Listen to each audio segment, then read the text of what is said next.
우리 말씀 보겠습니다. 마가복음 13장 1절에서 13절 말씀입니다. 그런데 오늘 1절의 제자들의 그 멘트를 제가 우리말 성경으로 한번 읽어보도록 하겠습니다. 예수께서 성전을 떠나실 때 제자들 가운데 한 사람이 말했습니다. 선생님, 저것 좀 보십시오. 저 큰 돌들 하며 웅장한 건물 좀 보십시오. 어떤 느낌인가요? 감탄입니다. 저 웅장한 돌들 좀 보십시오. 성전을 보고 지금 감탄을 하고 있습니다. 근데 예수님이 계속 지금 13장까지 오시는 모든 과정 속에 어떤 메시지를 전하셨냐면 예수님의 행동에서도 그렇고 지금 성전을 떠나시죠. 그러니까 성전을 떠나시는 이 과정과 이 모습, 그리고 오늘 보면 감람산에서 성전을 마주대하여 앉으셨다라는 이 모습 속에 이 성전의 어찌 보면 성전 시대의 멸망, 그리고 그 전에 계속 경고되었던 성전 예배의 무너진 상황, 이것들을 계속 제자들이 들었단 말이죠. 근데 이러한 내용들을 가지고 성전을 바라보면 사실 이런 감탄이 아니라 뭐가 나와야 될까요? 탄식이 나와야 되겠죠. 오늘 묵상 포인트입니다. 우리는 받은 복음의 메시지를 듣습니다. 그때 우리가 일본을 가면 어떤 생각을 합니까? 예전엔 그랬어요. 우리보다 너무 잘 산다. 도시가 너무 깨끗하다. 그죠? 뭐 하죠? 감탄합니다. 일본에 가서 살았으면 좋겠다. 지금은 그렇지 않아요. 지금은 워낙 대한민국이 좋아져서 그냥 일본에 대한 동경이 있죠. 굳이 일본이 아니더라도 우리보다 조금 더 나아진, 또 개선된 또 이런 나라들을 보면 참 좋다라는 생각을 합니다. 그런데 많은 성도들과 목회자들은 일본을 볼 때 어떻게 바라봤나요? 구원받아야 할 백성들이 여전히 많은 땅으로 바라보죠. 애통함과 탄식으로 바라봅니다. 우리 성도님들의 기도 제목, 특별히 우리 권사님들 이렇게 기도 제목을 보면 우리 자녀들의 비즈니스와 직장을 위해서도 기도하지만 사실 가장 눈에 띄는 그 구절들은 그 자녀의 그 신앙 부분입니다. 사회적으로 볼 때 우리 자녀들 별 문제가 없어요. 그 정도면 괜찮단 말이에요. 그런데 어떻게 봅니까? 우리 자녀 저 직장에 다녀, 비즈니스도 잘해 라고 감탄도 하지만 사실 가장 궁극적인 모습에서의 신앙의 부분에 있어서는 탄식을 한단 말입니다. 애통해 한단 말입니다. 여러분들, 오늘 예수님의 여러 가지 심각한 행동입니다. 성전을 떠나시고 마주대하시고 그 전에 성전에 대해 평가하신 것을 감안한다면 지금 제자들의 이 모든 이야기는, 탄성은 예수님의 생각과 행동과는 전혀 동떨어진 이야기를, 또 그런 반응을 보이고 있다는 거예요. 성전에 대한 예수님의 입장을 계속 학습해 왔죠. 그러니까 일반 여행객들이 성전을 바라보는 것과는 다른 관점으로 이야기를 했어야 된단 말입니다. 그런데 그들은 그러하지 못했고 예수님은 그들의 감탄에 찬물을 확 꼈습니다. 지금까지 계속 암시해 오셨던 성전 파괴의 운명을 명확하게 나타내시죠. 2절에 이렇게 되어 있습니다. 예수께서 이르시되 너희가 감탄하는 이 큰 건물들을 보느냐. 거기 보세요. 큰 건물들, 멋지지, 좋지, 화려하지. 관광객들 입장에서 보면 그래. 지나가는 사람 입장에서 보면 얼마나 멋지겠습니까? 그 의미를 모르고 앞으로의 운명도 모르고 이게 지금 어떤 상황인지도 모르는 사람 입장에서 보면 그 건물이 너무나도 아름답고 큰 건물처럼 보일 거예요. 그런데 돌 하나도 돌 위에 남지 않고 다 무너뜨려지리라 라고 이야기합니다. 그러면 어떤 애통해야 되죠. 여러분들, 돌 하나의 길이가 20m에 달합니다. 요세푸스의 자료에 따르면 얼마나 위험이 있었겠어요.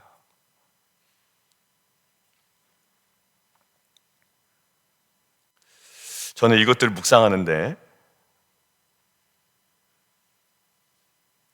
풀은 마르고 꽃은 시들어요. 그 순간의 아름다움은 우리가 주목할 필요가 있지만 거기에 우리의 영원한 마음을 둘 필요는 없다라고 성경은 계속 얘기합니다. 성전의 아름다움을 보고 오히려 지금은 탄식하고 애통해야 되는 시기잖아요.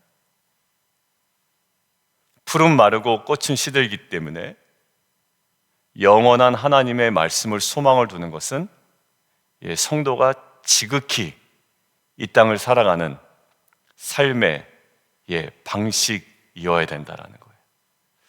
저는 이것들을 묵상하는데 한 몇 장면이 떠올랐습니다. 하나는 약속의 땅에 들어가기 직전에 이스라엘 백성들의 모습이었어요. 그들은 약속의 땅을 어떤 관점에서 보죠? 자신들은 메뚜기와 같다라는 거예요.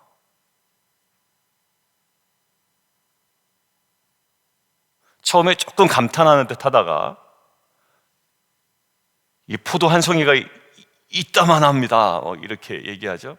그러다가 그 안악 자손들의 그 위험 앞에 자신들을 메뚜기 취급하죠. 아니요, 그 약속의 땅은 약속으로 바라봐야 되거든요. 근데 그냥 육신의 눈으로 바라보는 겁니다. 마치 오늘 이 성전을 주님께서 하신 말씀과 여러 가지 상황으로 바라보지 아니하고 그냥 우리의 물리적인 시선으로 바라보고 감탄하는 제자들의 모습과 비슷해요. 근데 여호수아와 갈렙은 달랐습니다. 그 땅을 분명한 약속으로 바라봅니다. 왜 인간적으로 무섭지 않았겠어요? 그러나 그 약속으로 바라보니 능히 뭐하리라? 우리가 취하리라 라고 얘기합니다.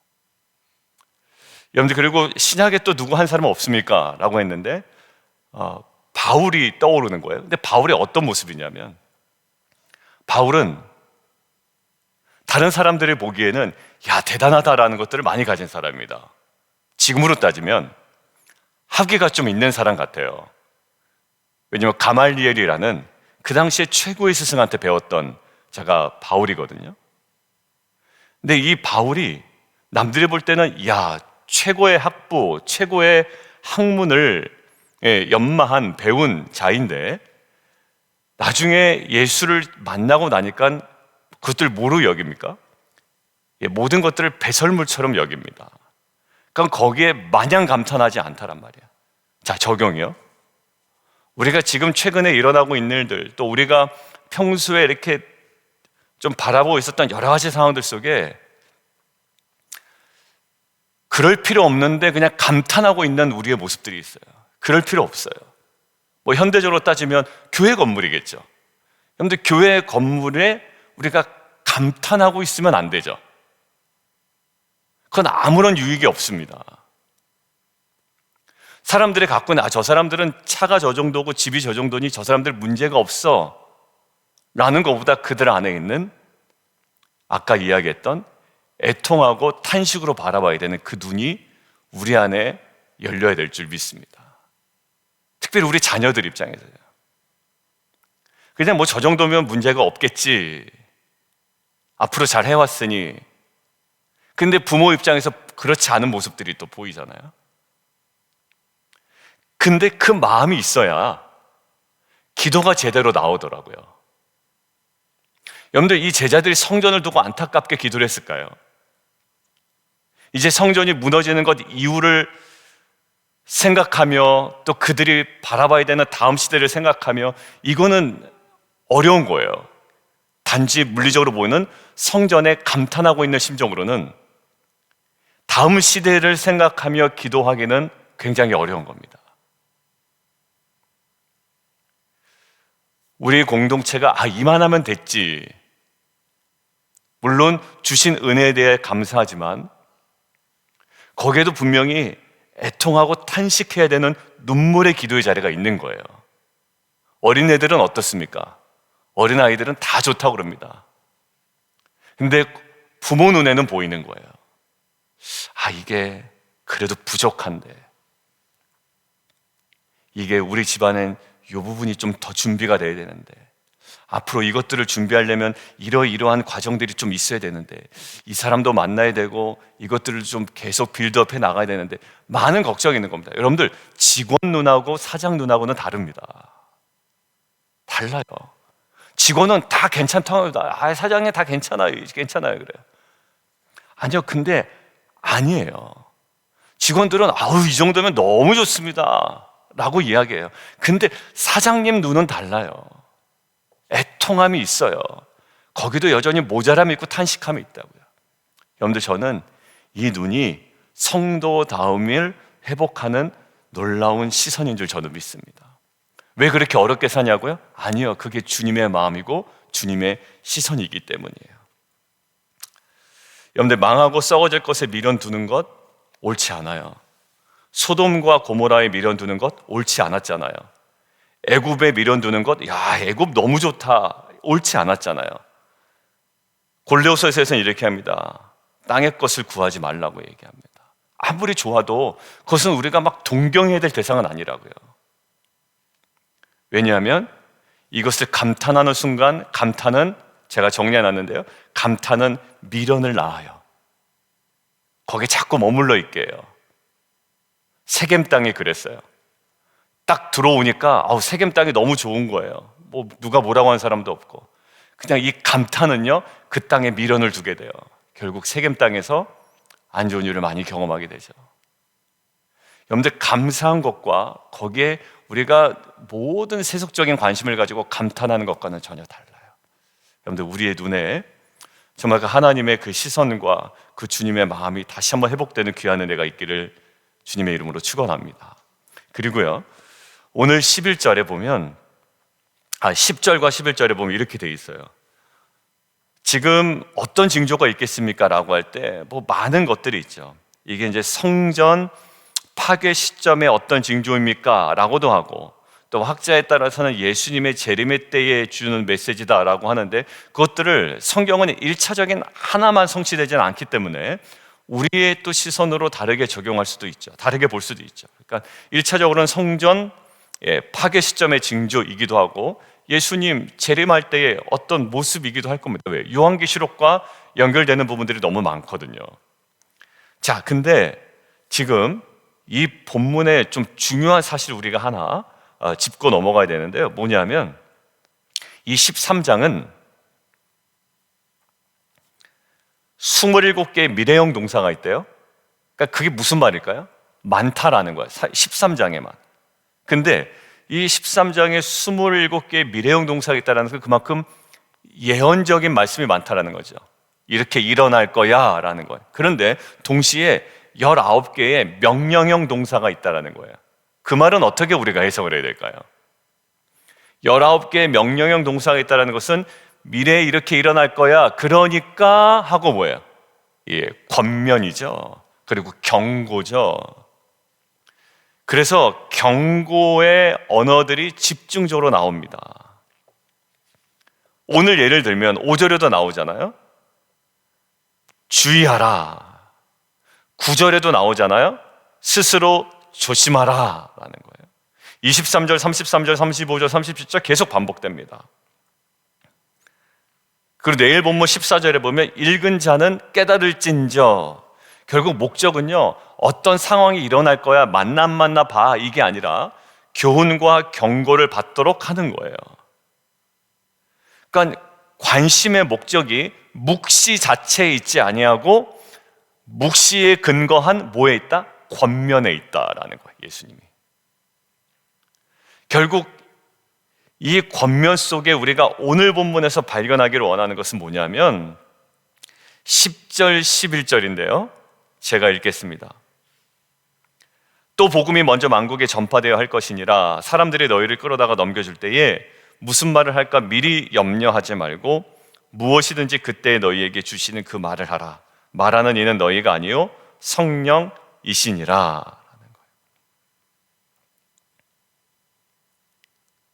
그리고 13절 맨 마지막에 끝까지 견디는 자는 구원을 받으리라.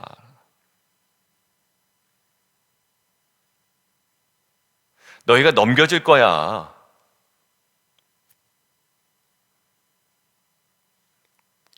그리고 회당에서 배를 맞을 거야. 그렇지만 결국 뭐해? 그들에게 증언할 거야 라는 거예요.